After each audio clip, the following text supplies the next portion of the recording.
Okay, good evening, good afternoon, and good morning, everybody. Depends on where you are. My name is Richard Zhang, and I'm a professor here. We just started the webinar. So essentially, today you can see on the camera, we have a bunch of CPES professors participating, as well as Dennis Groove, who's our industrial program leader. And you will learn a little bit about what is that about in the presentation. Okay, so let's get started. So everybody, my name is Richard Zhang again. I'm a professor at a CPES, but actually exactly 30 years ago, I was actually a student, probably sitting in where you are today, and actually applied CPES. Well, at that time it was called the VPAC, Virginia Power Electronics Center. I was very, very fortunate to get admitted, and then spent 4 incredible years here in Blacksburg, and then joined the General Electric company, and had a very fulfilling career after that as one of the leaders in the industry, and then came back 3 years ago as a professor. So today we are delighted to have this opportunity to share with you what CPES is about, and hopefully the information we're sharing with you will actually, trigger your strong desire to apply and to become one of the family members here. So you're going to actually see me talk a little bit about, Leah, if you go to the next page, a little bit about the CPES, what CPES is about, who we are, what we do, and some presentations about alumni, so you have a little bit of glimpse of what your future could be once you become a CPES member. And CPES professor will talk about our research, and hopefully you will see we are doing very exciting cutting-edge research that we hope that you are part of it. And then after that, you will actually have a virtual lab tour, believe it or not. You actually will see for yourself the most cutting-edge and modern lab facility in the world in the area of power electronics. And then we have some Q&As. Okay, so that's how we're going to run this. Next page, Liam. So basically, this is basically all the faculty in CPES. So we have 15 faculty members, including 2 founding directors, Dr. Fred Lee and Dr. Dusan Boroyevich. And then all the CPES faculty members, we actually cover extremely wide range of research topics that you can think of in power electronics, ranging from the components, semiconductors, packaging, modeling, circuits, system, and you name it. And so those are all handled by those professors. So you will have a chance to listen to some of them and sharing with you what they're doing now. Next page. So how does CPES start? And essentially the reason I want to share this, next page, Leah, is really to share with you a little bit who we are and where we came from. CPES actually was founded in 1977. That was 47 years ago by Dr. Fred Lee. And he actually joined Virginia Tech as a young engineer in industry as well. He founded this power electronics research group with the mission to fix an electric vehicle at that time. And many years passing by, he actually created the Virginia Power Electronics Center that's actually supported by the state of Virginia. And that's when I joined this organization. And fast forward, we became actually the first U.S. National Science Foundation Engineering Research Center in power electronics. And that model actually, after that, a successful run gets copied by many other universities in the US as well as in Europe. And then after a very successful 10-year run, we became what we are. And it's actually very successful with a very strong support from the industry members. With currently now Professor Rolando Burgers is our center director. He's on the call today. So after those more than 40 years, we successfully grew beyond Blacksburg, Virginia. It's in a very beautiful southwest of Virginia. You'll see beautiful Blue Ridge Parkway and beautiful in fall and spring. as well as in Arlington. That's actually in the National Capital Region. We're in the Washington, D.C. area, so it's very, very easy to get to see White House and Washington Monument and so forth. Next page. So CPES is obviously part of Virginia Tech, and we are specifically part of a College of Engineering.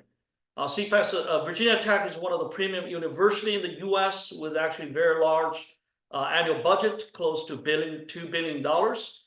And more specifically, I think what's important for everybody is we actually have a very large research expenditure every year, close to $550 million. Because of the diverse technical fields, also scientific field, liberal arts, you will be immersed in a very rich environment. You get exposure to different types of people and different fields. Okay. Next page, Leon.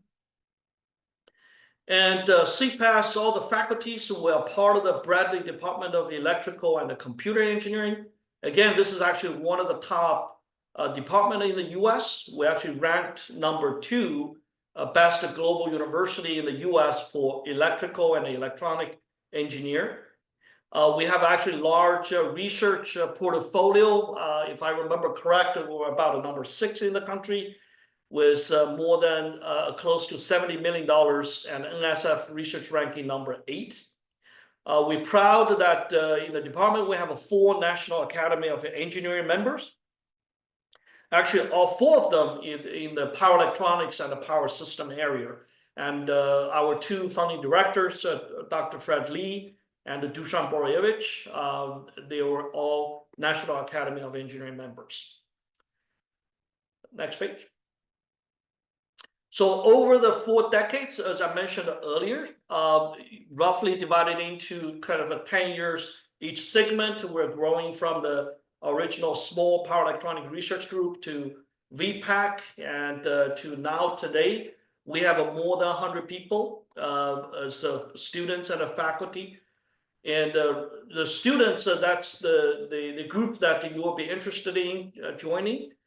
We have about 50 PhD students and 30 master students.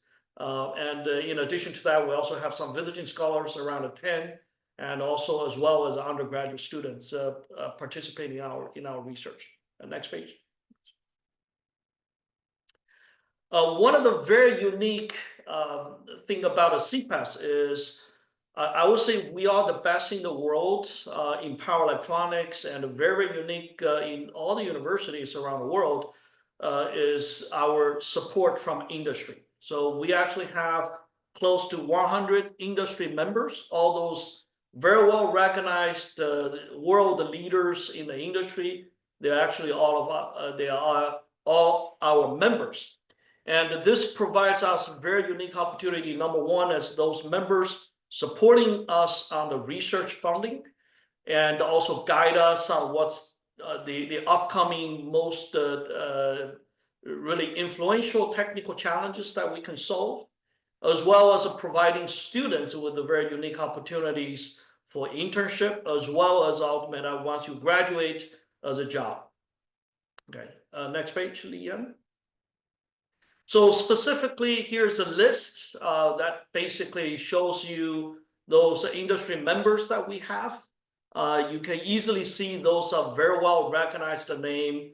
Obviously, in the U.S., companies like General Electric, Boeing, Raytheon, Rockwell, and in the Europe, Siemens, ABB, Hitachi Energy, and so forth. So this is all around the world, and also many also companies from Asia as well. Go to next page. The research, pretty much any technical area, whether it's a technology or application you can think of, or cutting edge, and most dynamic research areas, you can find it in CPES, right? So from technology standpoint of view, we have a power electronics and the components, the passive components, high density integration. You will hear from Professor Christina DiMarino to talk about that. EMI, power quality, modeling and control. We have multiple professors working on those areas. Circuit topology and high power large system integration.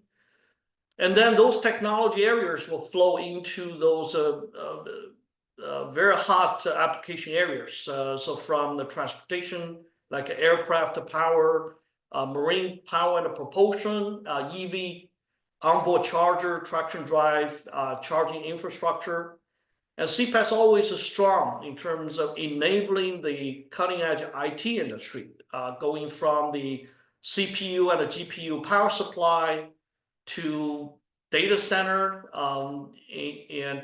So those areas are organized in consortium. So that particular area is called a power management consortium. You can recognize a lot of world leaders in those areas, actually our industry members, really focusing on the wide bandgap device, very high frequency, very high density circuits and components and packaging.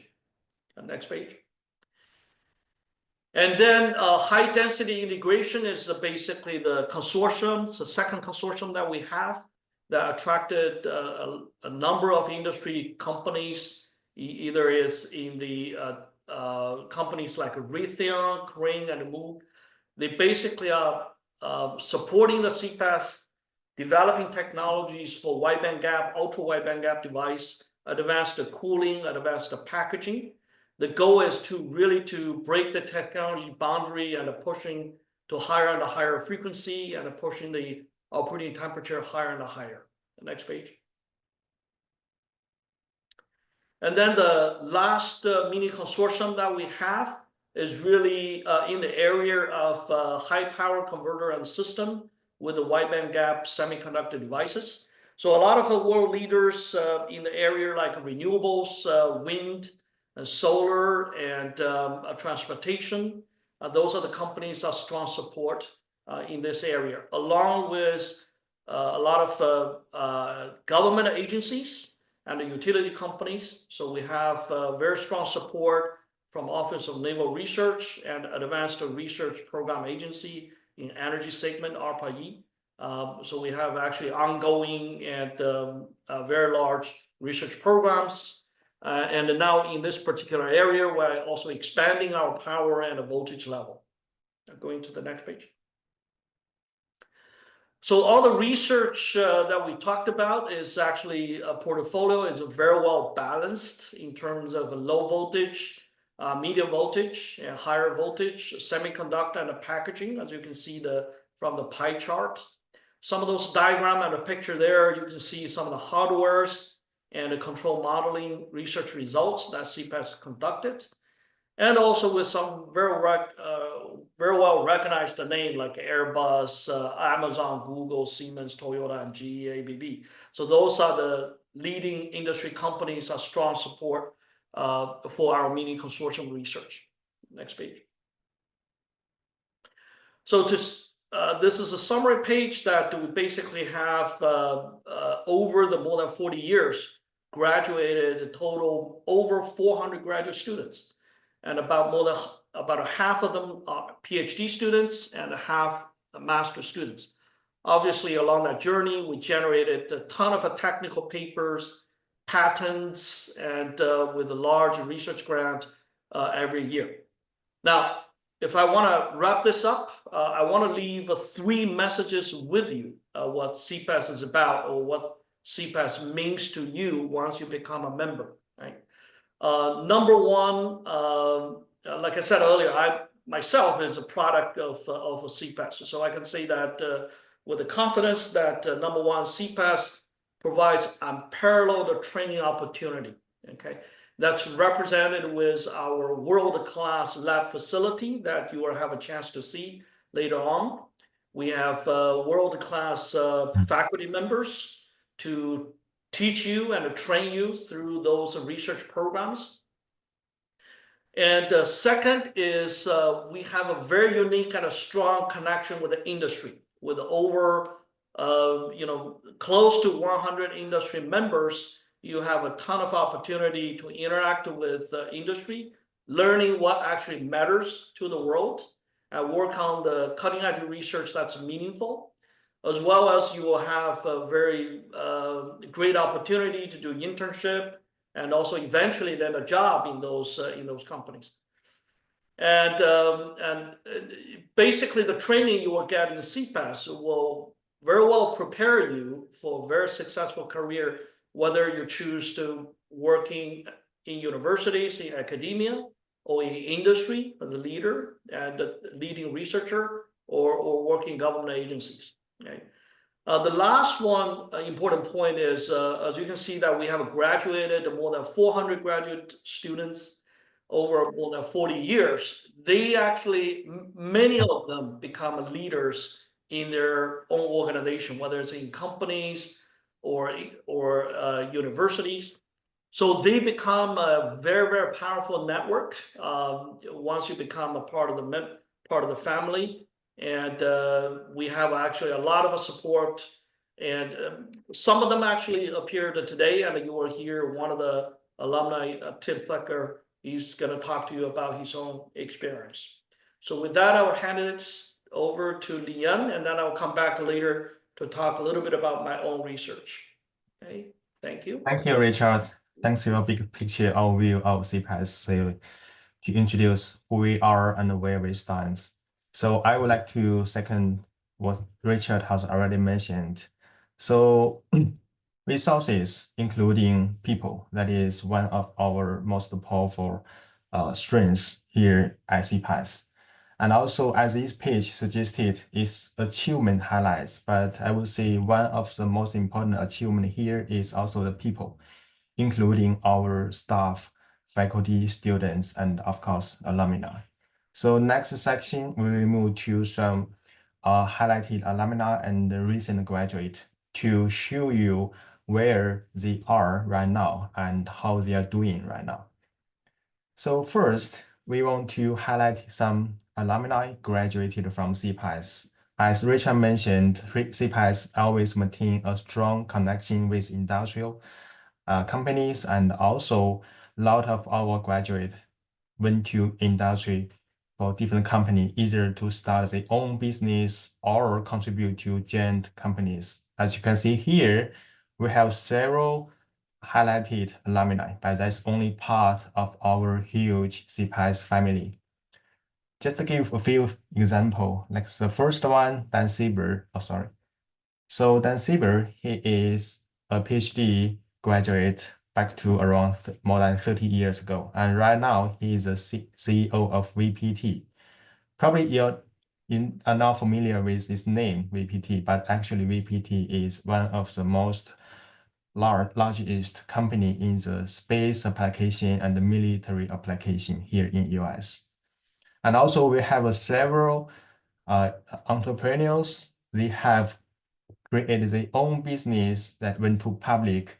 Like we have Wei Chen, we have Gary Hua. They all create a big business worth multi-billion dollars. So here is just some of few example showcase. We have some pretty successful graduate students in the industrial creating the real technology can be used for daily life. So this technology is originated from CPES.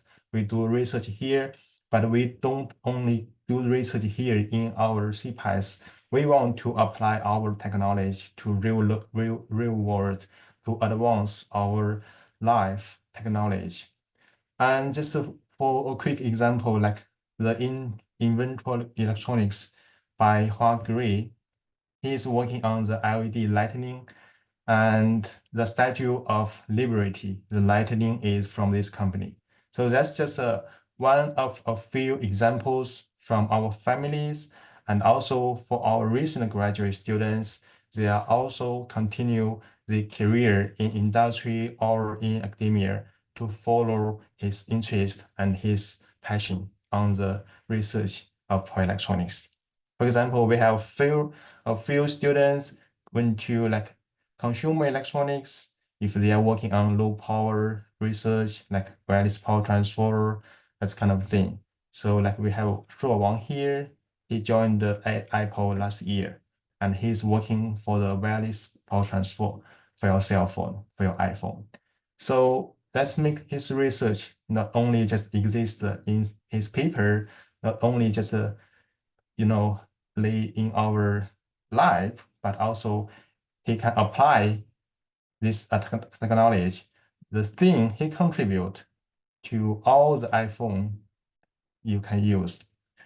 So, and some other students, like they are doing for high power, so probably they choose to ABB or Rockwell automation. So basically, every student will have a good job. That is the baseline. And it's not only about job, it's also about the research interest, about the career path. So CPES, as Richard mentioned, we have a strong industrial network. With that, it's not only the students is doing something great already, but it also means the new graduate can find CPES alumni easily in the industry they are interested in. And today we have invited one of our previous graduates who actually come back to CPES after around 10 years in the industry and then come back to CPES as a research associate professor. So his experience as a graduate student, as an industry member, and then come back to the academia already speak for itself. So next page, I will move to Tim, and Tim can introduce his experience and introduce how CPES help with his career. Tim, it's your stage.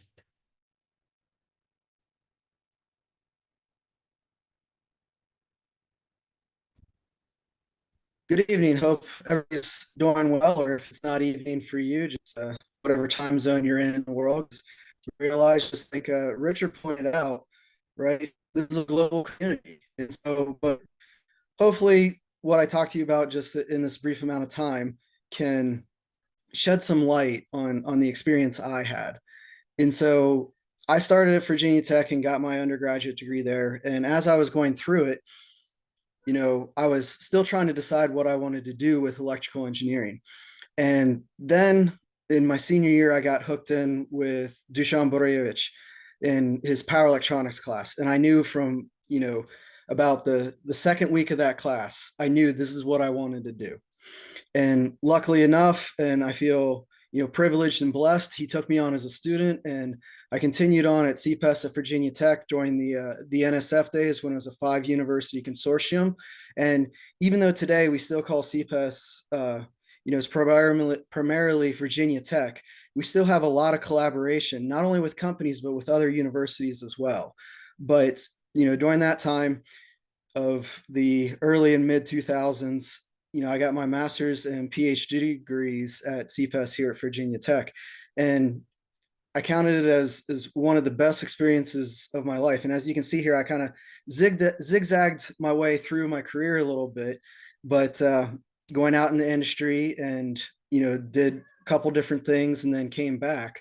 But it all started with my career, if you will, at CPES as a graduate student. And I feel fortunate enough that with all the sponsorships by the companies and all the sponsored research programs, I was able to earn several different fellowships, right? And so it's not just, a lot of times we have, the worry about, how am I going to get funded? And that's one of the things that Richard and Leanne pointed out, and we'll talk about a little bit later as well. But CPES, when you're brought on as a student, we take care of you in that sense, right? We don't bring on students unless we have the money to support you for the tuition and a stipend for you to live off of. And I felt very blessed to be able to have that through my entire career at CPES as my master's and PhD. But even more than that, just the opportunities in of themselves, right? Because while we were here, you saw what Richard had mentioned. There's over 50 PhD students and 20 or 30 master students. So close to 80 or so students in of themselves at CPES. And so that large of a body, they developed their own student council to be able to take care of each other and to bring concerns to the professor or the university. And so the students have a voice, because as Richard mentioned before, right, it's a family. We don't see you as just, oh, you're just another cog in the wheel, right? Go do your research, write the paper, let's get done, you graduate your degree. That's not how the CPES program works. You're here to learn, and we will push you, right? But you get, we expect a lot, but you get a lot out of it as well. And part of that is, for me in particular, I was on the student council as its vice president for a little while, and I was also the annual conference co-chair. Every year, CPES in of itself has its own annual conference. And so normally you think conferences, okay, it's in this city this year, that city that, the next year, and everybody travels all over the world to do these things. That's great for travel and exposure and go and see new things. But what's really unique about CPES is the world comes to us, right? All these sponsors, and even sometimes, non-sponsors that are non-members, come to Blacksburg. And some years we do things up in Arlington as well, since it's only a short drive up there. But they come from around the world to see you, the students. And so that is an amazing opportunity, not just to showcase what you've been working on and what you've been doing and what you've accomplished, but the networking, like what Richard and Leanne said, just all the past alumni that have graduated out of this program in this family, you become part of it. And so from there, you're going to experience a lot of opportunities that may not have been available to you otherwise. And just by the rigors of the program, because as I mentioned, we expect a lot, but you get a lot in return. And so straight out of school, at least for me personally, and as you saw with some of our recent graduates, you don't go into a company as, a lower level engineer employee. Whenever a company hires you out of CPES, they know what they're getting. They know what the program entails. And so they expect from you, a higher degree of service and capabilities. And so out of school, I was, hired on as a chief engineer, and had my own team straight out of school, if you will. And I did a lot of grid interactive work, interfacing converters, large format energy storage, and it was great and fun. But then I got hired on as the director of engineering only 6 years later. And so at another company, it was a motor drive company. And so vastly different things. And that's what I really like about power electronics as well as a whole. It's not just, okay, I focus on the circuits or I focus on control. Power electronics encompasses so much of electrical engineering and outside of electrical engineering as you would traditionally define it. You have control systems, you got analog circuits, you got digital circuits, you got control theory, you got fields with electromagnetic interference and compatibility for trying to get rid of the noise, because these are high power switching converters that are generating a lot of noise. You can't let that affect the system. And then there's motors, electric motors, and those drives. And so throughout my career, both as a student and in industry, I've worked on so many different applications, and I feel so lucky to be able to do that.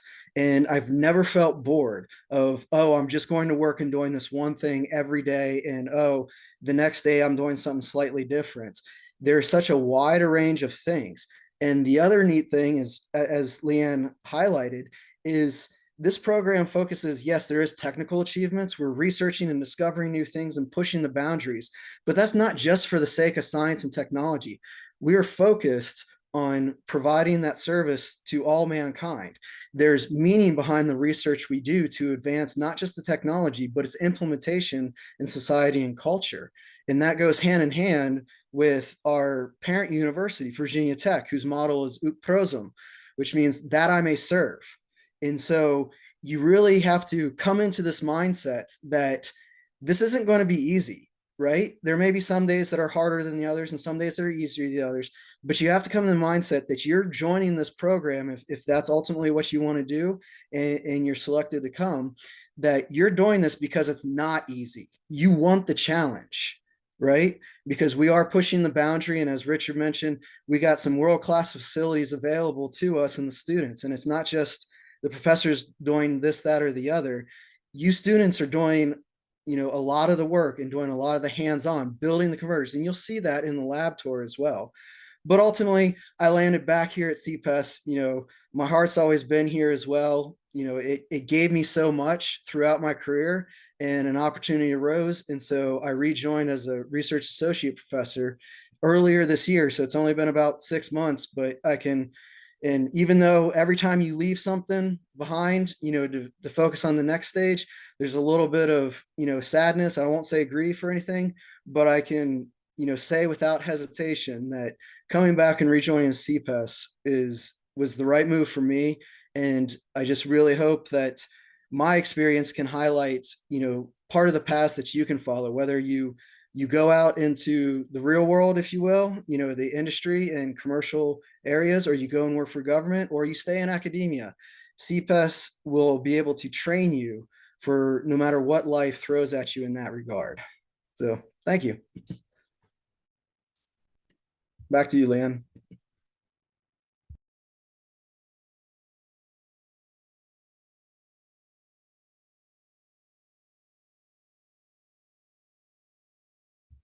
Leanne, I think you're still muted, just in case you were talking. Sorry about that. I forgot. Sorry. Yeah, so with that, and we can move to the next part, our faculty profiles. So faculty join us today will give a short presentation on the research and most importantly on the openings. And since team is already here, we can just start from team. Welcome back, team.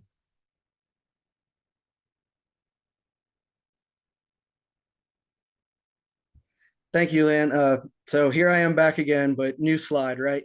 So told you a little bit about where I've been and how I got back here, but coming back to CPES, I'm hoping to bring my industrial and commercial experience of outside of academia back into this and help guide things. But some of the research programs that I in particular will be focused on is more of medium to high power applications of AC/DC systems, impacts and minimization of electromagnetic interference and compatibilities, especially on vehicular systems.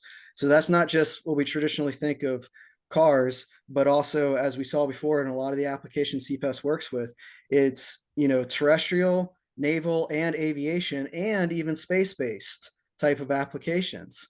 And so there's a wide range of things, but EMI affects it all because, let's face it, power electronics, they're EMI generating machines. You're doing that, and you're switching high voltages and having sharp DVDTs, and that's just going to generate noise. So we got to be able to control that, but you got to be able to study it and model it and then be able to get rid of it. But I also focus on multi-level parallel converter design and control architectures and topologies to see how we can improve system performance, because power electronics, as I said before, my previous slides there, it's not just one little area. It encompasses so much, and it's a system level discipline. You have to know lots of many different things. And so how can you improve one little aspect to improve system performance overall?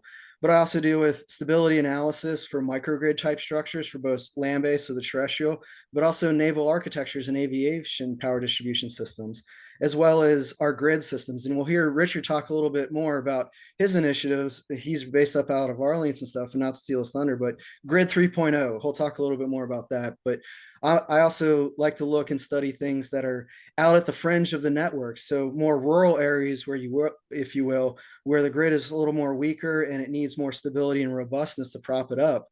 How can we make that better and make the system more stable and reliable? But I also come, through my industry experience, I dealt with permanent magnet motors and machine design and motor drives. And so I'll be looking into those topics as well for not just the machine design, but also the controls and the drive performances to increase efficiencies, lower losses, power densities, and torque ripples to make really smooth running motors. But then also looking at control mechanisms for real-time parameterization and modeling of electric machines so that we can improve control functionality, look at a machine's state of health in real time to help prevent downtime in factory settings, and to actually predict failure methods. So that's just a little bit of a highlight of what I'm looking at there. So back to you, Lan. Thank you. Next, we have Dr. Chang Li. He will introduce his research. Hello, everyone. This is Chang Li. Right now, I'm a professor in CPES. Actually, I also graduated from CPES and about 15 years ago. And at the beginning, actually, I was thinking to go to industry, but at the last moment, I changed my mind and I just decided to stay here as a faculty. And I'm glad I made this decision. Okay, so I never regret. So I enjoy to work with the student in the lab. And my research area basically about the high frequency, high density converter. And for the application right now, I'm mostly focused on two areas. One is this high performance computing, including data center, to enable this machine learning and AI application. And another area is for electric vehicle. And for both areas, right now the power consumption become higher and higher, as you know, and people require this high efficiency, high density converter. So in my research group, we use a lot of this wide bandgap device, such as gallium nitride or silicon carbide device. And we try to design this inductor transformer with special structure. And we even can integrate this passive component together and with PCB winding. And with the help of this integration, we are not only reduce the size, but also improve EMI performance. Okay, and in the near future, so I'm thinking to hire maybe one PhD student. And if you're interested to work with me, just feel free to contact me. Thank you, everyone. Thank you, Chang.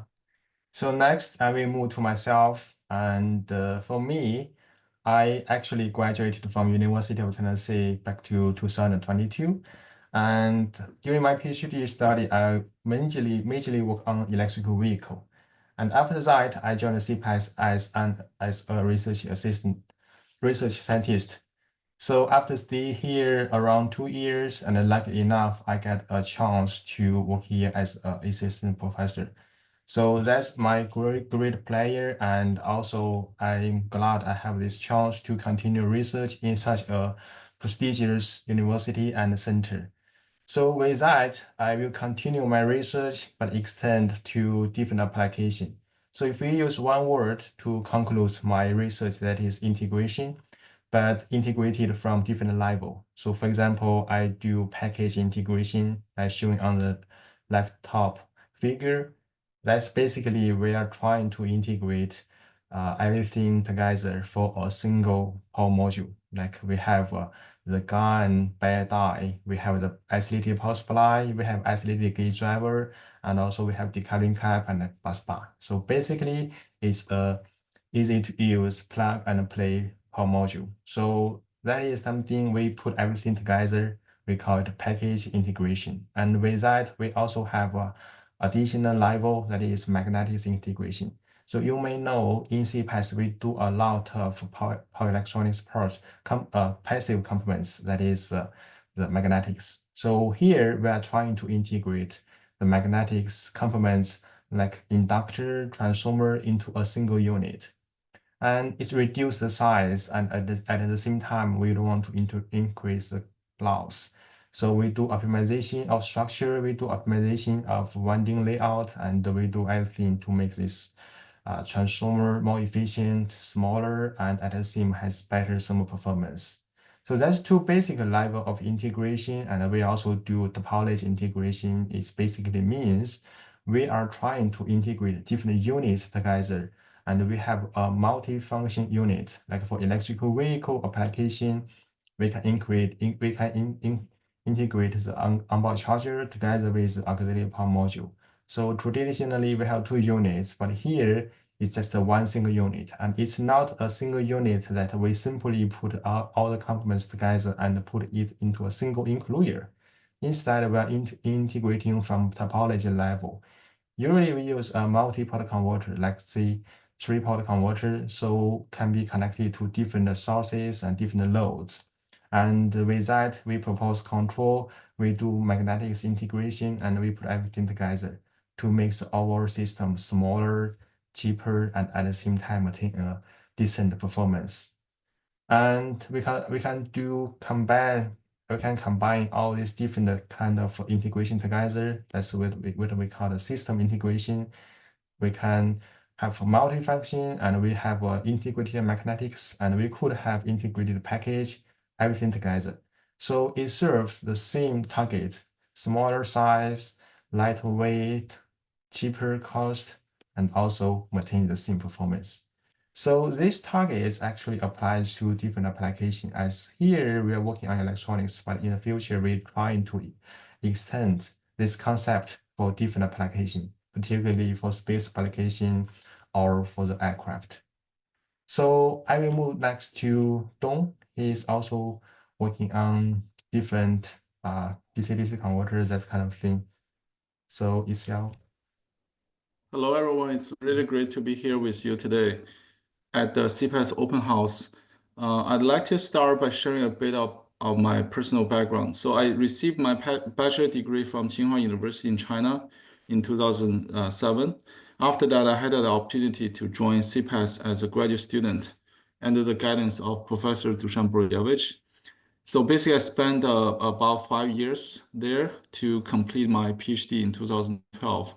Following the graduation, I joined the GE Global Research Center in the upstate New York to broaden my research scope and industry experience. So during the time over there, I worked primarily on the high power conversion research across various GE businesses, including the aviations, power system, medical devices, and renewable energy sectors. So after about 6 years in industry R&D, I was fortunate to have the opportunity to return to CPES to continue research in 2018. So the next page shows the highlights of my research activities right now at CPES, mostly on the modular-based high-frequency power electronic solutions for high-power areas. The goal of my research is to modularize large and complex system into very compact, standardized, high-efficient, multifunctional building block by leveraging multiple integration solutions, topology options, and also leveraging high-frequency wide bandgap devices. Here I just show a few specific research focus, which includes, for example, the modular multi-level converter technologies for medium voltage grid applications involving the topology and control related research, novel high voltage wide bandgap devices, gate drivers, sensors, protection circuit solutions, and auxiliary power systems with high integration capabilities. And also, I've been working quite a lot in these very high frequency, high power transformers, magnetics, and EMI filters. So right now, I have a plan to hiring PhD students and postdocs. So if you are interested in these research areas, you can let me know. Many of the research activities that I'm doing now involves quite a lot of hardwares. So if you have some hardware experience from your previous learning and study activities, it's very desired and very appreciated. So thank you. Thank you, Liam. Thank you. Next, we will have Rolando. Hello, everyone. Hello, everyone. So my name is Rolando Burgos. I'm a professor in the ECE department, and I'm also the director of CPES. I joined CPES in 2002, so it's been a while since I've been in Blacksburg. Came as a postdoc. I'm originally a graduate from the University of Concepcion in Chile, where I did my PhD, master's of electronics engineering, a professional engineering degree as well. I was working during that time with Professor Borjevich as a co-advisor, so I'm also related, but I graduated from Chile, from the University of Concepcion. I joined as a postdoc, and then I turned into research faculty. I was research assistant professor for 6 years. Then I joined ABB, corporate research in the US, working primarily in medium to high power applications, medium voltage converters. I spent a lot of time in the corporate research center in Switzerland as well. A little bit in Finland, but primarily in Switzerland. And then I rejoined CPES in 2012. That's where I've been, I joined as an associate professor, and then in 2019, I became a professor. My main research topics are summarized here. I just have one hardware picture because I think it's nice because it kind of encompasses almost everything I do. The first one is synthesis and design of wide bandgap-based high power density, extreme efficiency, AC and DC power converters of different power ratings. I focus more on the higher power end, but say tens of kilowatts, 100 kilowatts or beyond that, but I also do some work also in the lower end power supplies for the gate drivers, example of a few watts. Work quite a bit on EMI mitigation and suppression in wide bandgap-based power converters, because that's the main collateral effect that these great semiconductors have. They create a lot of headaches when it comes in terms of EMI and how to handle it. We've had to really redesign or rethink how we design power electronics since we started integrating GaN and silicon carbide, and then in the future wide bandgap devices. Work on enhanced gate drivers and auxiliary circuitry in general for wide bandgap-based power converters, GL control and communication systems as well, which are critical and essential for this type of applications, and power converter switching at very fast frequency rates that are made possible by wide bandgap semiconductors, model laning control, relation schemes, of course, which are maybe more traditional topics for power electronics.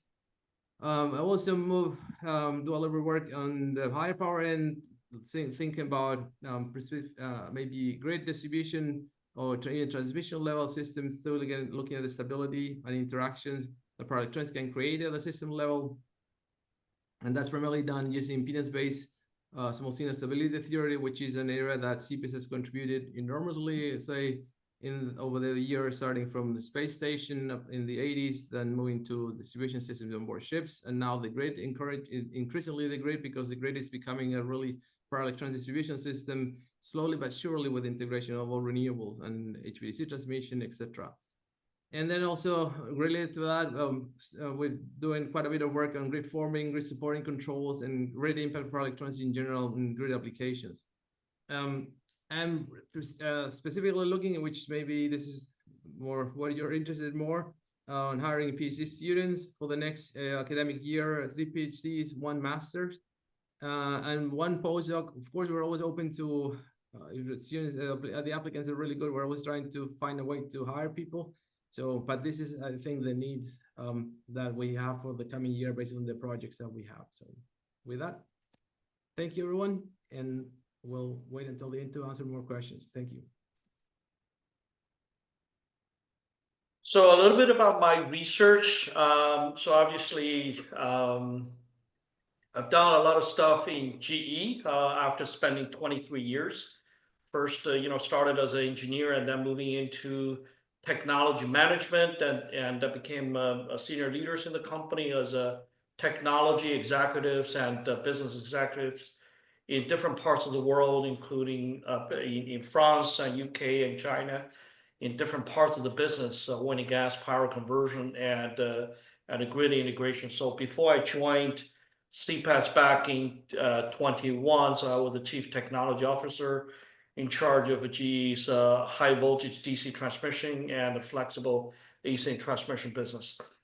Now, so obviously during my GE career, I've done a lot, all those kind of contributed and witnessed the tremendous growth of renewable energies, both from onshore wind to offshore wind. We built onshore wind starting from 1.5 megawatt, and now it's 5-6 megawatt.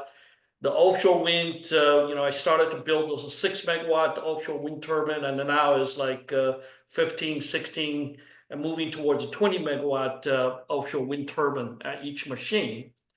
And because of that renewable growth, that triggered us to really rethink about the infrastructure, right? So the grid is undergoing tremendous fundamental change on generation, transmission, distribution, and how do you use it, right? So from generation standpoint of view, we have every year over 100 gigawatts of wind and over 100 gigawatts of solar, new power generation capacity brought online. And then the transmission, as a result of that, triggered a tremendous growth of high voltage distribution, and to really integrate those multiple gigawatts of offshore wind farm into the onshore. And so that transmission flows into the new way to use the electricity, and represented by a tremendous growth on EV charging station, a tremendous growth triggered by AI machine learning on demand of a data center, and also green hydrogen. So essentially, when I take a step back and look at the dynamics, my conclusion is we are actually undergoing a revolution that we haven't seen this for over 100 years. So essentially, it's really a golden opportunity for researchers and leaders and a business in this technology domain. Essentially, you can now think of what Thomas Edison and Nikola Tesla never actually thought about, because they never knew power electronics, they never knew DC-DC converter or AC to DC converter and things like that. And now it's for us to really redefine our future, electrified grid infrastructure. And specifically, as Tim actually alluded to, Grid 3.0, I call this as 100% of power electronics enabled from generation, distribution to consumption, with HVDC, medium voltage DC, renewable integration, utility scale energy storage. You're looking at hundreds of megawatts or gigawatts hours of energy storage, and a self-sustained offline kind of totally power electronics enabled grid infrastructure, intelligent energy router, microgrids, and obviously machine learning AI application as we're heading towards more complex system. And as such, that cybersecurity becomes a major question as well. So that's a really grid infrastructure, but also the consumption on the EV fast charging infrastructure. We really need to build it in order to really maintain or sustain and accelerate the EV growth. Data center, huge demand on data center driven by AI machine learning. We're just looking at the beginning of that. Now the data center very easily going to way beyond 100 megawatt. And how do you do that? And what will be the power electronics play the role, both from the system architecture, how do you control it, model it? What will be the new circuits to enable that as well? Same thing goes with clean hydrogen production with a high power electronics enable the electrolysis to generate those hydrogen. So that's basically summarizes what I'm focusing on right now with the students. Obviously, the programs are growing, therefore we have an appetite to actually have a lot more ambitious and driving students to join us. Okay, thank you. Back to you, Liam. Thank you, Richard. Next, we will have Christina. Hello, so I'm Christina DiMarino. I'm an assistant professor at CPES. So I've been a faculty now this is about my 6th year, and I work on packaging integration of wide bandgap semiconductors and also work on some converter level packaging as well. So I have here just a kind of overview of what is packaging. So it's kind of an in-between the semiconductors and the rest of the power electronics converter. So with packaging, it's a multidisciplinary area where we have to provide protection to the semiconductor chips. So that's from shock, vibration, corrosion, moisture uptake, etc. Also needs to provide the electrical and electrical signal, power distribution, and integrity. So the interconnection between multiple chips or to chips and the rest of the converter, for example.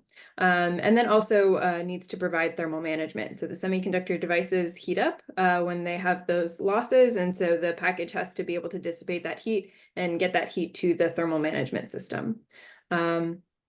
And so I have several openings for next year, looking for students that have some hardware and simulation experience, and really looking for those that are motivated by the multidisciplinary nature of packaging. So it encompasses not just electrical topics, of course, but also thermal topics, mechanical, reliability, materials, and some industrial as well.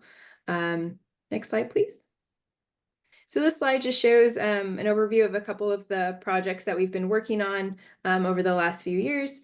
So on the left-hand side, we have a PCB embedded package. So the silicon carbide MOSFETs are actually embedded inside the printed circuit board, the bare die. And then we have the gate driver and everything all around that, all integrated together. And then worked with other faculty in CPES to do the full onboard charger design and demonstration of this advanced packaging technology. And all of these projects actually are with large team collaborative projects with other CPES faculty and students. So again, we are one nice collaborative center. And so in the center, we have a power electronics building block. And this one uses some advanced substrate technologies, again, uses wide bandgap devices to get very high power density and high levels of integration. And so we're actually integrating all of the high frequency transformer, the semiconductor devices, gate driver, DC link capacitors, resonant capacitors, all of that together inside this PEB, and using advanced packaging and integration techniques to get it all very compact into a very portable footprint. And on the right-hand side, we have kind of along the same lines of not just packaging the semiconductors, but looking kind of beyond that to the rest of the converter and other components. We have kind of an extension of these other ones where it's again a modular system, but looking at a coaxial type structure. So kind of in line with how high voltage cables have a nice coaxial arrangement. And so we wanted to learn from some of the benefits of the high voltage coaxial cable design. And so we custom designed all of these components here that you see. So those ones that you see in the bottom right, those are coaxial nested silicon carbide MOSFET packages that then integrate into the rest of the coaxial converter.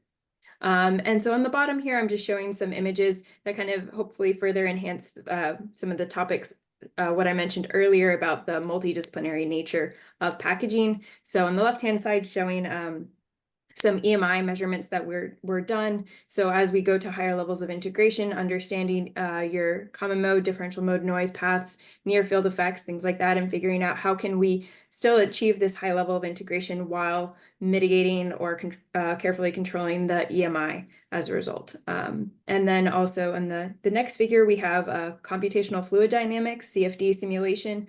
This is for a jet impingement cooler that's integrated into the module housing to get very efficient heat extraction. So that's just an example of some of the advanced cooling strategies that we work on.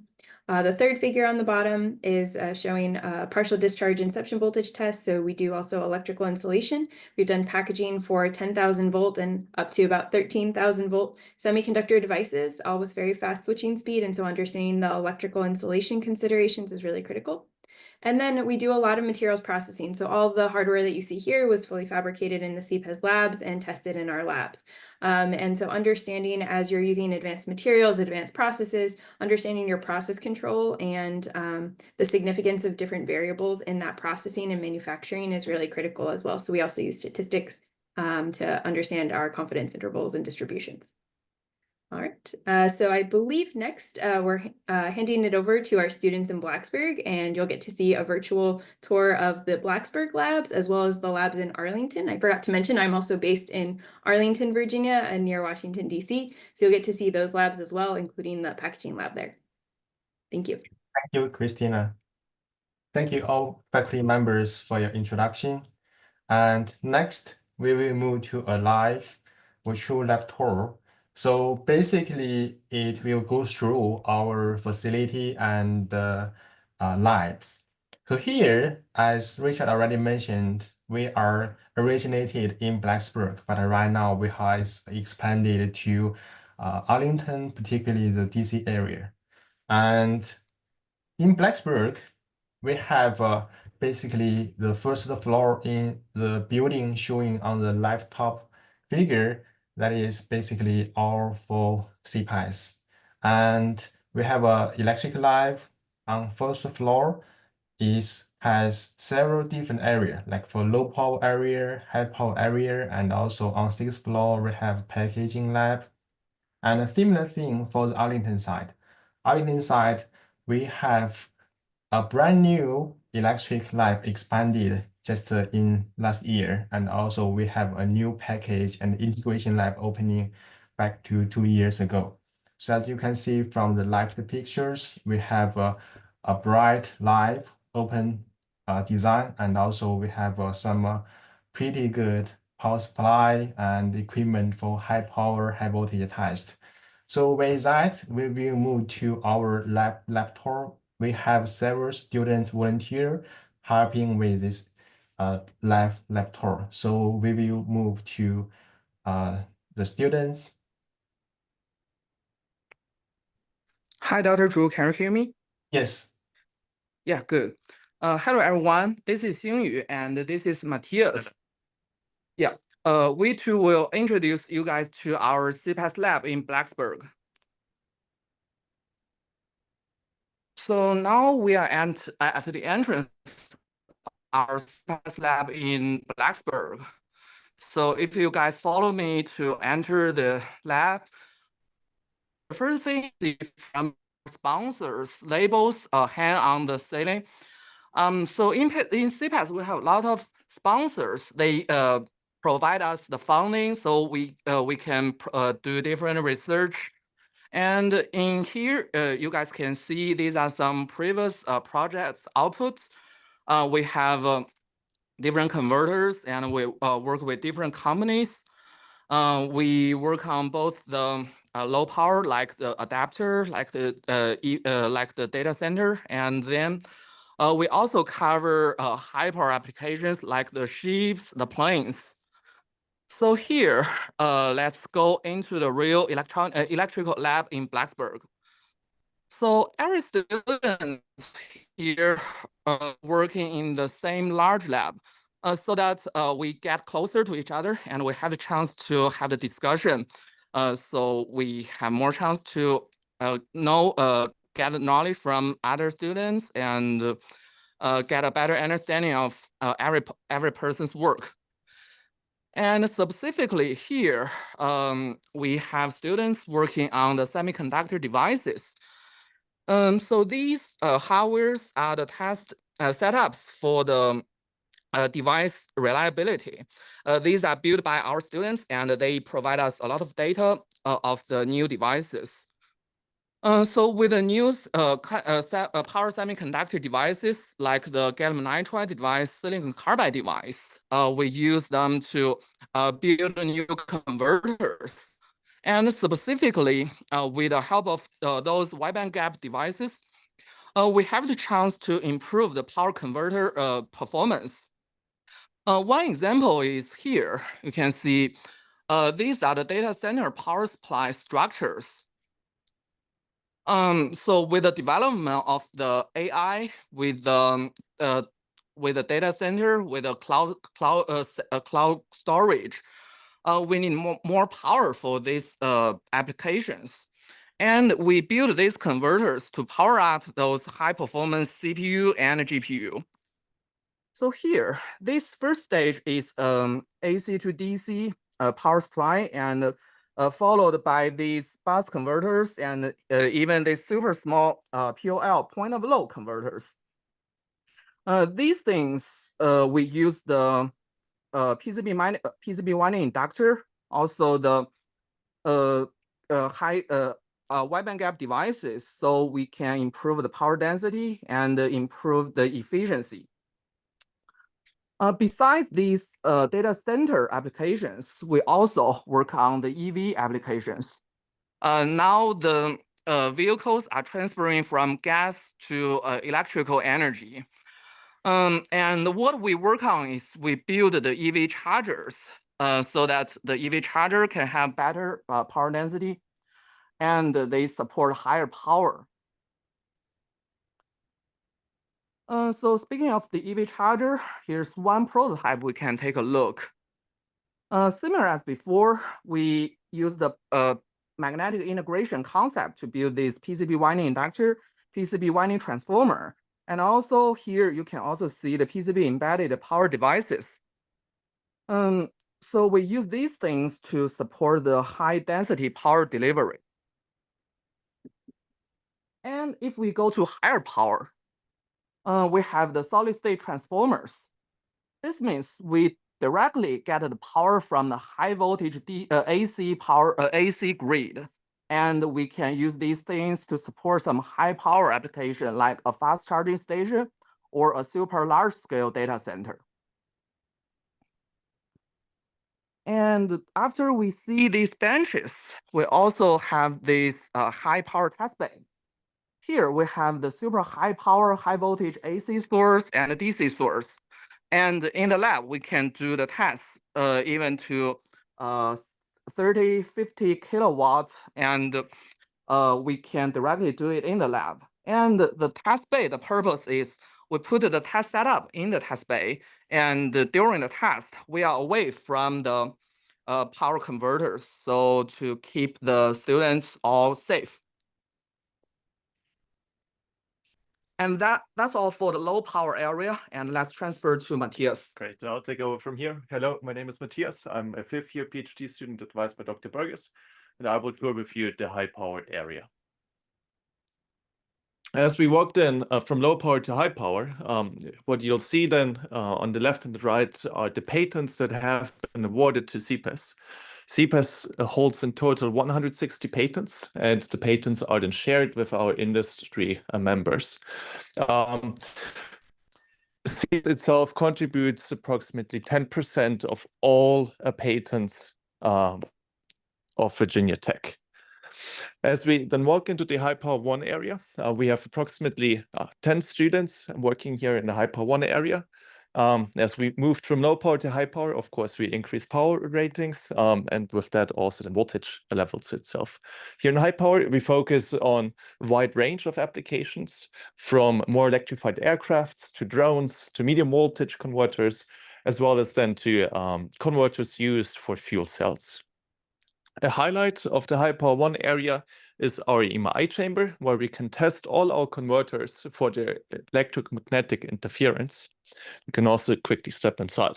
So we have the possibility then to test all our converters for the emitted noise of the converter itself while it's then in operation. We additionally started to use in the EMI chamber in the last couple of years to do partial discharge tests for our medium voltage converters. So we utilized then high voltage PCBs to carry then the currents, and we have to test them if they're capable of withstanding then the high voltages. Additionally, we have a vacuum chamber in the EMI chamber itself. And you might wonder, why do power electronic engineers need a vacuum chamber to test the converters? We use the vacuum chamber then to emulate in a high altitude environment, specifically then for our converters, which are used for more electrified aircrafts, which cruise at 30,000 feet. The converters behave differently, and we have to ensure that the converters also work as they're supposed to do then at high altitudes. So that's why we have, for example, also have a vacuum chamber there. In addition, as in low power, we also have our test base. In the High Power 1 area, we have 2 test bays. And the students then test all of their converters mainly then in the test base, as the voltage levels are at such a high rating that we cannot test at our base benches again. What you see here, for example, is an AC to DC converter, utilizing then flying capacitors, and has then a DC bus voltage of 22 kilowatts, and it's rated for 1 megawatt. And the students are currently in the process of building up that converter.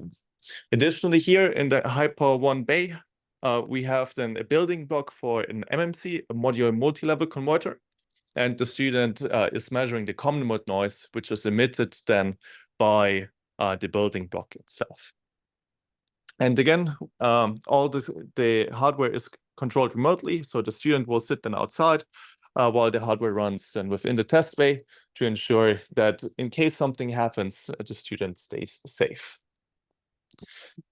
As we then move from High Power 1 to High Power 2, what you notice are the different ceiling heights. And we utilize them specifically then for our medium voltage converter, which we then also have in the high power test base. So what you see here is a MMC, a modular multi-level converter, rated for 24 kilovolts. It has a power rating of 2 megawatts.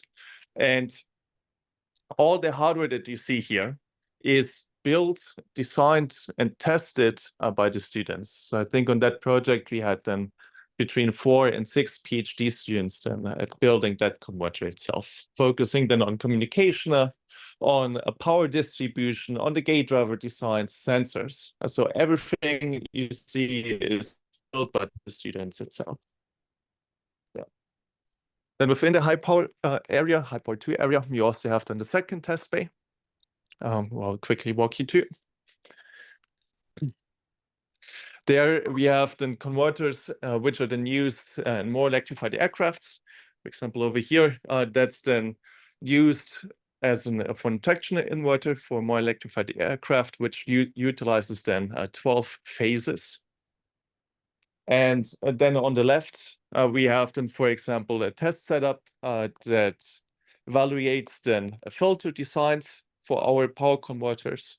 And specifically with that setup itself, we are testing then for the common mode noise, which is emitted then by our converter. Yeah.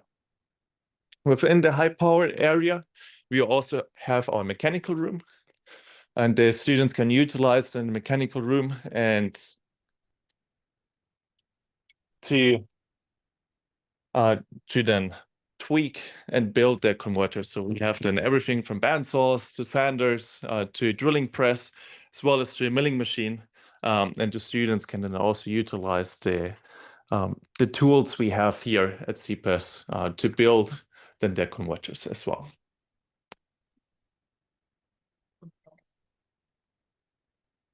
Yeah, that would conclude a quick tour through the high power area.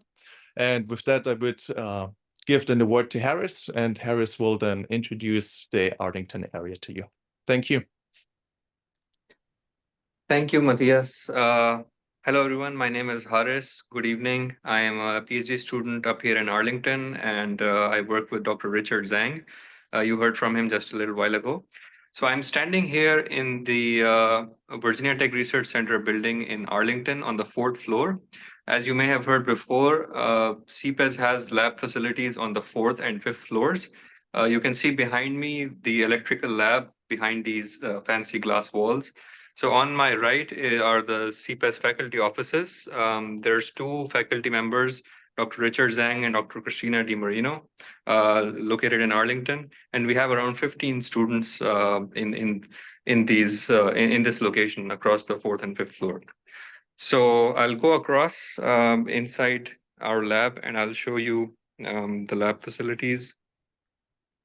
So here I'm walking across. We have our nice kitchen area where one of my colleagues was having dinner. So I'll badge myself in, and I'll show you the workbench area. So our lab is divided into 2 sections. One is this workbench area where all of the students have their benches. And then further across, you can see the high power bay, which I'll show you in a bit. So here we have first some showcase items, hardware built by our students, the power electronics building block, the gate drivers, and controllers, and so forth.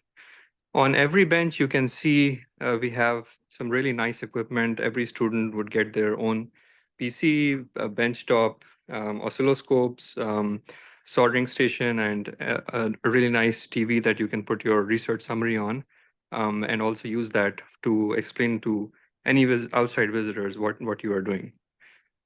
So as I mentioned, Dr. DiMarino's students are, they also have their benches here, but they also have their packaging lab upstairs on the 5th floor, which you will hear about in a bit. I can walk across here to my bench. As Dr. Richard Zhang mentioned, we are working towards the grid of the future.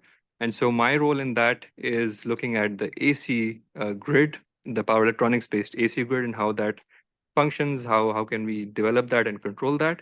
So especially on the grid forming control, that's what I am working on. And if I walk across, you can see the workbenches of different students. I have another colleague of mine, William, here. He's also, hi William, he's also a student of Dr. Richard Zhang. So William, what do you work on? Just as a quick summary of my work, I'm looking at the high step ratio DC-DC converters to kind of enable this grid of the future that we said, where a lot of our reliance on stepping between voltage levels is through the AC grid, where we're looking to enable that for the DC grid, specifically like high voltage DC to medium voltage DC, or medium voltage DC down to low voltage DC. Perfect. Thanks, William. Yeah, no problem. Thanks for sharing. So if I walk across here, so you have seen the area where students design everything, simulate everything, and analyze all of the systems. And then here is the high power test bay where we can actually test all of those designs and concepts with the hardware. And here we have the real-time simulator from Opal RT, which is in the process of being commissioned. This is the flagship simulator from Opal RT that can simulate really complex electronics-based power systems. So before entering the lab, let me put on my safety goggles as a part of our standard safety operating procedure. All right. So as we enter inside, you can see here we have some space for testing different converters, gate driver circuits, controllers, or even EMI. And several students here are testing several circuits that they have built. And over here on the middle is basically our highlight, which is, as we mentioned, the grid of the future has several key components. And this setup allows us to test those systems interconnected together. So for example, here we have these bidirectional power converters that can be used to emulate the solar PV inverters, the energy storage system inverters. And here we have a power hardware in the loop setup that allows us to emulate any system, any electrical system that we would like. So for example, we can use it to emulate a bulk grid or any voltage source behind an impedance, or even a synchronous generator. Or we can also use it to program a motor drive or an electronic load, or basically anything you can put in a MATLAB Simulink model. You can download that model inside this power hardware in the loop, and then run it at full power. And then here on the back side, we have a relatively newer setup, which is basically a test setup that allows us to emulate the multi-terminal HVDC grid. And we have over here 192 full bridge modules that we can use to create several different configurations of HVDC converter stations. And it's really flexible and can be controlled to give us different topologies, different system architectures. And we can use that to test out our new control methods and interconnections of all of these systems together. So this is how in this lab in Arlington, we are working towards building and developing the grid of the future. So with that, I think I will hand it over to Narayan, who is on the 5th floor, and he will show you the packaging lab. Thank you.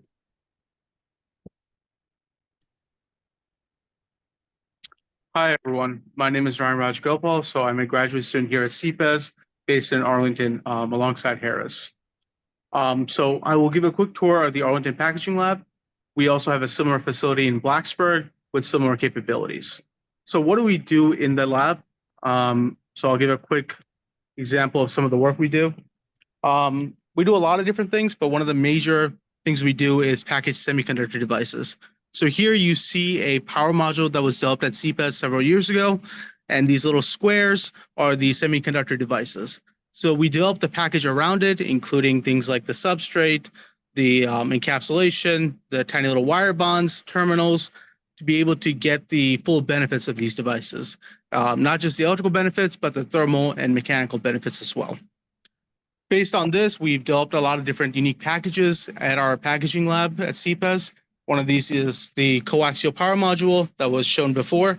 So this coaxial shape of a power module enables a uniform electric field for high voltage applications. Beyond that, we've also looked at things like thermal.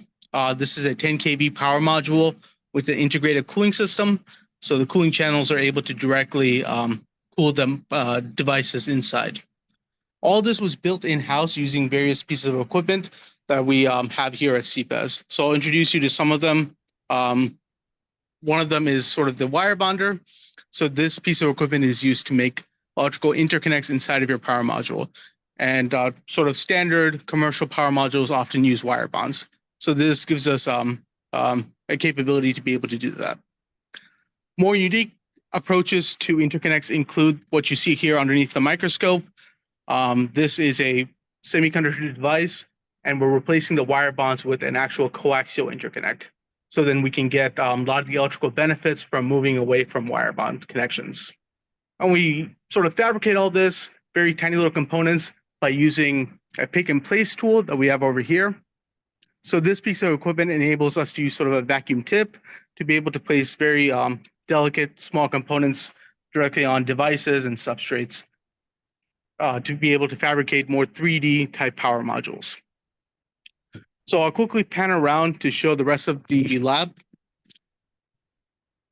So along this wall, I'll introduce you some of the other pieces of equipment that we often use in packaging. One of the newer pieces is a profilometer. So here we're scanning the surface of various things to understand the surface roughness and warpage. Other pieces of equipment that we use are things like high temperature furnaces, reflow ovens, and hot presses. This gives us the ability to do fabrication at high temperature for high temperature power modules. Panning over to the other side of the lab, we also have different pieces of equipment and abilities to do various encapsulation processes, as well as cleaning methods using a plasma cleaner. Going back to the other side of the lab, along this wall, we have various pieces of equipment to be able to fabricate and test power modules, and as well as integrated converters. So this is a cycling chamber that we have that enables us to do sort of environmental cycling for reliability tests. And down there, we also have pieces of equipment to do high temperature 3D printing, lasering as well. One of the other projects we have here, I think as Dr. Yuno mentioned, is the coaxial power module converter. And this is the cooling system that was developed in-house for that to be able to integrate a cable inside. So panning back over to the other side of the lab, we have other pieces of equipment that allow us to sort of not only package the power module, but also do evaluation on it. One of it is this thermal analyzer that we use to sort of understand the thermal performance of our package, including the thermal resistance, and this can also do power cycling as well. And another piece of equipment that we have is a reliability tester. So this is sort of a destructive tester that allows us to better understand the quality of our bonds and strength of our sintering profiles.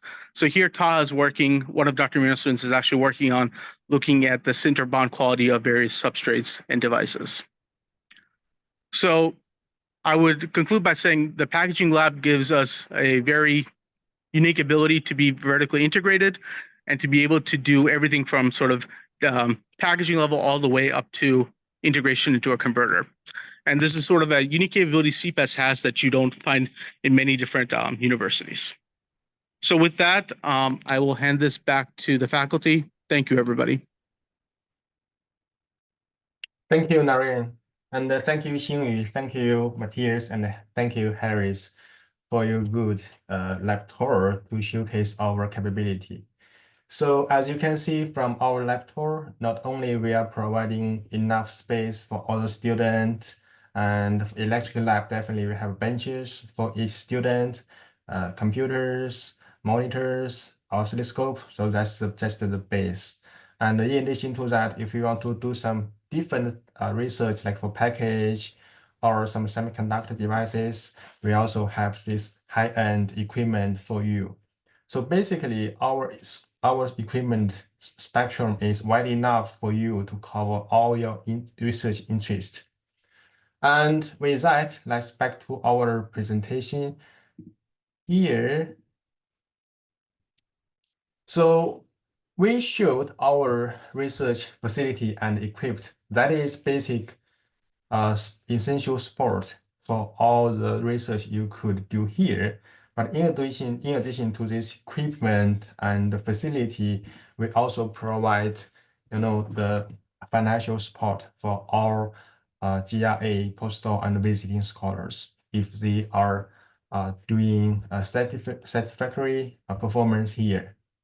So we have terms of master students and PhD students here on our first page. It basically means we have enough funding for master students and PhD students to continue your research without worrying about your life, without worrying about paying your bills from renting, from all kinds of electricity, that kind of thing. So CPES actually has an unparalleled track record of more than 4 decades of continuous support and has graduated more than 400 master students and PhD students. As mentioned earlier, probably half master and half PhD. And our stipend range is from entry level master student to senior PhD level based on location, Blacksburg and Arlington, because in Arlington is a much larger city, so the life expense is more than Blacksburg, and correspondingly, we will have more stipend for the Arlington site.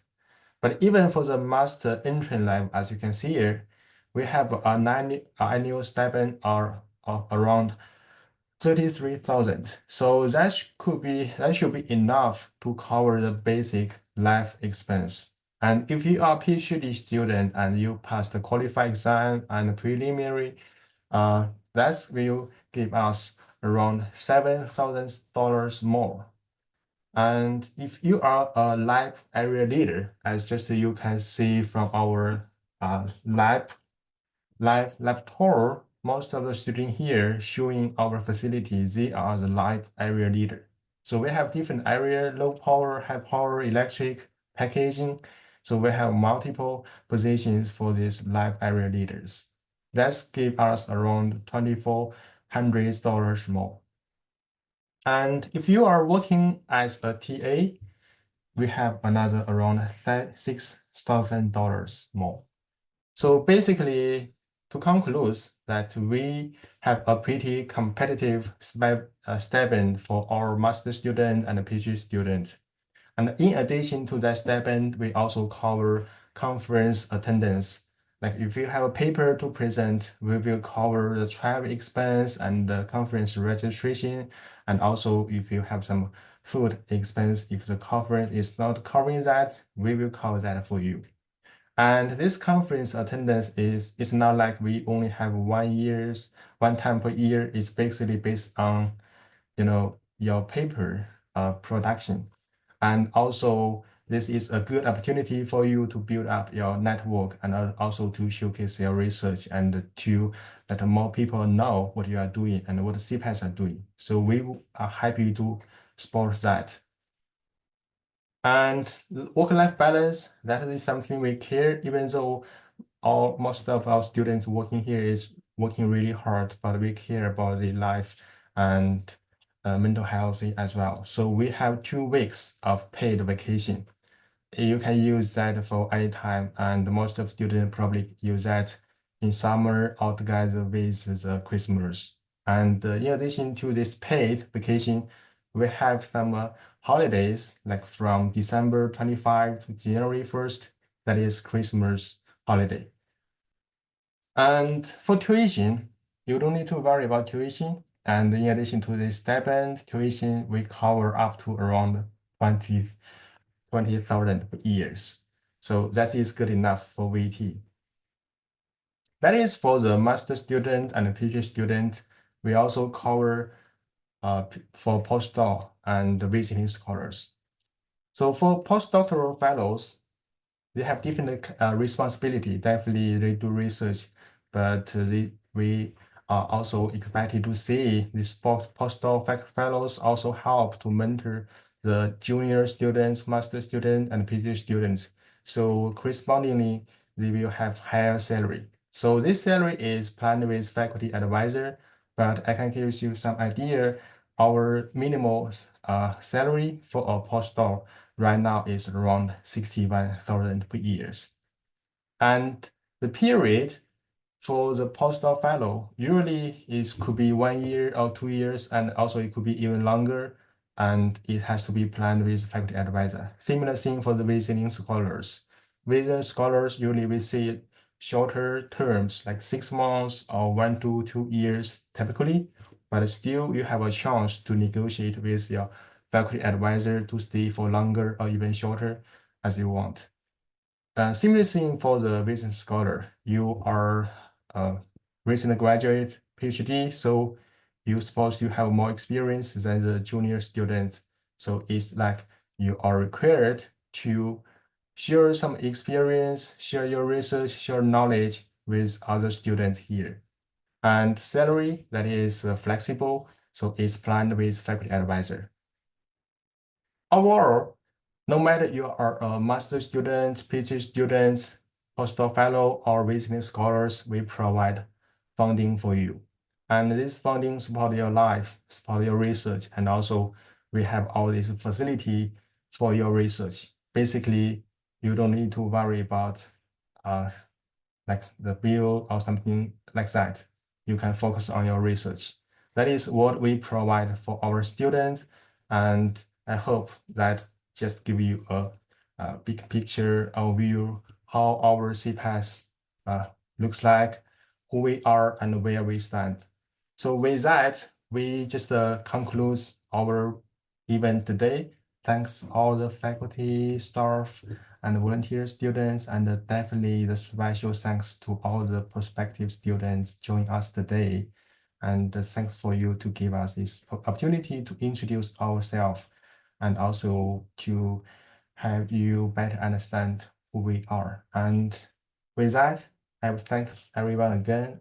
I'm looking forward to see all the prospects, most of the prospective students, at least talk to you soon, or looking forward to see you join us in the future. Thank you. Great. Thank you. Thank you very much for your time and attention. Thank you, everybody. Thank you. All right.